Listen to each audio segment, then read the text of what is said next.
Nako, ay eto pa. Attorney Harry Roque. Grabing iyak. Humahagulhol sa iyak. Dahil sa sinapit niya diano sa bansang Netherlands. Pumapalag pa ho.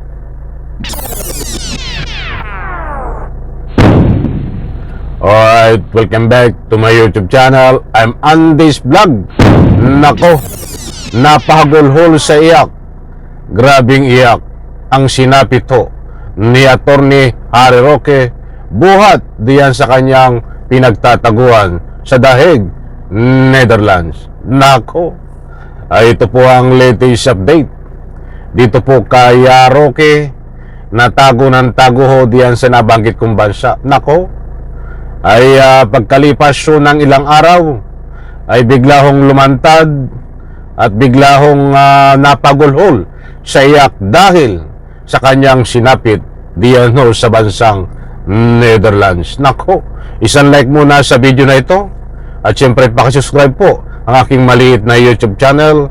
At kapag mayroon po kayong pagkakataon, inaanyayaan ko po kayo, wag nating kaligtaan panoorin ang vlog na ito hanggang dulo dahil dito ho natin matutuklasan ang sinapit ni Attorney Harry Roque dito sa kanyang pagtatago.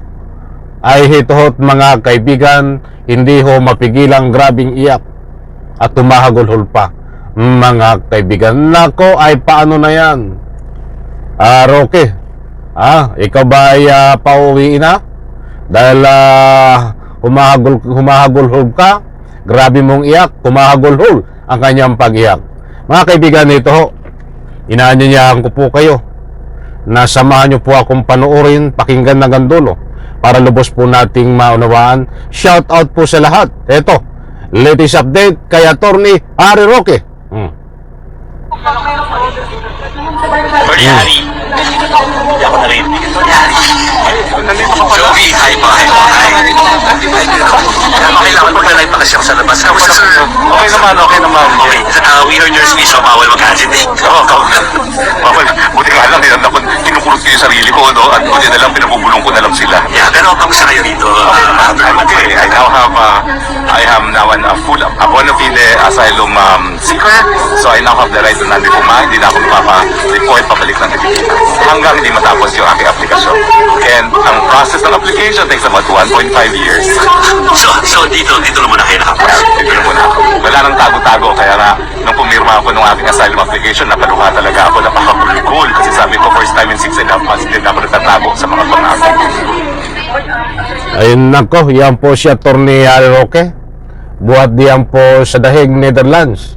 Kahapon lang po naganap yan mga kaibigan, na sabi nga niya, siya ho ay napahagulhol sa iyak dahil ho dito sa sinapit ng kanyang pag-file ng political asylum. Nako, muli kong inuulit mga kaibigan, kaunting paalala lang ho. Dito ho sa pagkatao ni Roque ay meron naman po tayong batayan. Ang mga sinasabi ho nito ay lahat ay pabor sa kanya at ika nga po in one word sa 10 sinasabi ho nito, swerte na ho kapag tumama ang isa. Ganyan ho katindi ang pagkatao ni Roque, mga mahal kong taga-subaybay. Ito pa, itutuloy po natin maya-maya at baka tayo kulang sa oras. O ito pa't pakinggan po natin. Hindi pa nga.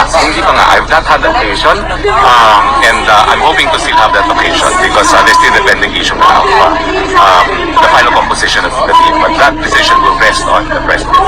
Kahapon nagkasama kayo lang Vice President. Okay naman, si VP is in high spirits. Siyempre, nabi pagsubok kay VP at dahil kaisa-isang siya yung nag-aalaga dito kay Presidente, there's the burden of taking care of him and then burden of taking care of what's happening in the Philippines and of course, burden of being Vice President. Balisya na po kayo doon sa background, medyo maingay. Yan ang pong original audio niya. Talagang itong mga pahayag ni Roque, wala po tayong ibang aasahan dahil alam po naman natin ito, buhat doon sa kanyang pinagtataguan ay ang mabaho ay ginagawa niyang mabango. Sa madaling salita, nagagawa niya magsinungaling. para lang sa sariling interes ni Digong, niya at ni Sara Duterte. Ang gusto ko lang po, kaya lang po ibinahagi ko po sa inyo ito. Ang bigyan po natin ng highlight dito doon sa kanya na siya ay napahagulhol ng iyak sa sinapit ng kanyang political asylum na na-file sa Netherlands. Pagkatapos po nito, ay bibigyan po natin ng linaw yon. Ito pa mga kaibigan, panoorin po natin. Pakinggan. Oo, sinabi ko na kanina, well, my birthday is that it's really more of an expression of gratitude dahil talaga binigyan natin ng Presidente yung pag-asa Pilipinas na sa lahat ng pagsusubok natin, meron pa rin mga maninilbihan para sa bayan at hindi para magpasasasak din ang mga sarili. Para hindi na magpasasa sa mga sarili. Talagang ayaw pa rin tumigil ito ng kahibangan, mga kaibigan, ha? Gusto ko lang pong linawin, mga kaibigan, malinaw po diyan na sinabi ni Atty. Harry Roque, inamin niya na siya ay napagulo sa iyak dito sa sinapit ng kanyang political asylum. Ibig sabihin niya na grabing iyak niya, napahagulhol. Dahil siya daw ho ay hindi na nagtatago. Kala ko ba hindi ka nagtatago dahil yan ang katuwiran mo? Sabi mo hindi ka nagtatago. May karapatan ka bumiyahe lang kaya ka nagbabiyahe. Tapos ngayon sasabihin mo hindi ka na nagtatago. Kaya mga kaibigan, muli kong inuulit, 10 salita ho nito. Swerte na, tsamba na, pag tumama ang isa. Ha? Akala mo sigurado, di ba? Kung pakikinggan po natin, mga kaibigan, ng kanyang sinasabi, katulad niyang siya ay napahagulhol ng iyak, ibig sabihin ay tuwan-tuwa niya. Tuwan-tuwa siya dahil siya daw ay hindi na nagtatago dahil pinrasis na ang kanyang political asylum diyan ho sa Netherlands. Nakaw, ay ganyan din ho yung narinig natin, mga kaibigan, noong ilang araw may kangapoy bagong huli ng ICC Interpol itong si Digong. Biglang sumulputo yan si Harry Roque diyan sa Netherlands kasama itong kanyang amo na si Sara Duterte at si Robin Padilla. Sabi niya, siya ay hindi aalis sa Netherlands hanggang hindi kasama si Digong. Kaya lang nandun siya dahil siya ay abogado ni Digong. Pinoklamahan sarili na siya ay abogado ni Digong. Ipagtatanggol niya si Digong. Pagkalipas ko isang oras, anong ginawa ho? Hindi naman totoo yung kanyang sinasabi. Hindi naman siya abogado ni Digong. Ang balita ko nga, tinanggal siya Mga kaibigan, ba't ngayon ay pinagpipilitan ang kanyang sarili pa? Ganyan din ang pinapaliwanag niya, minamind condition ang ikaisipan ng taong bayan na hindi naman paniniwalaan siya, pepera ang kanyang tagasunod. Paniniwalaan siya ng kanyang tagasunod. Bakit ko po nasabi? Hindi porke nag-file ka ng application ng political asylum diyan sa Netherlands ay buong puso ka nang tatanggapin. May proseso hong pagdadaanan yan, lalong-lalo na may sumulat diyan at tinaharang, mga kaibigan, na siya hindi qualified dahil sa kinakarap niyang kaso sa Republika ng Pilipinas na human qualified trafficking, na malapit na rin hong lumabas ang warrant of arrest ayon sa nakuha kong impormasyon.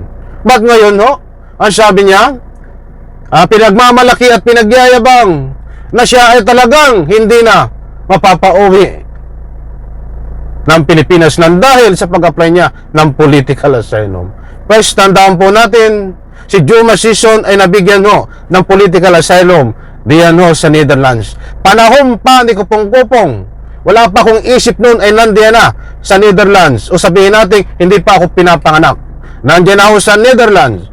Iyang si Juma Sison. Ngayon ay nagbago na ang proseso nila. Kailangan daanin sa screen. Mayroong requirements. Hindi basta sila tanggap ng tanggap. Kaya't hindi porke tinanggap ang application mo, Roque, ay lusot ko na. Hindi Abangan po natin ito. Kinulang tayo sa oras, mga kaibigan.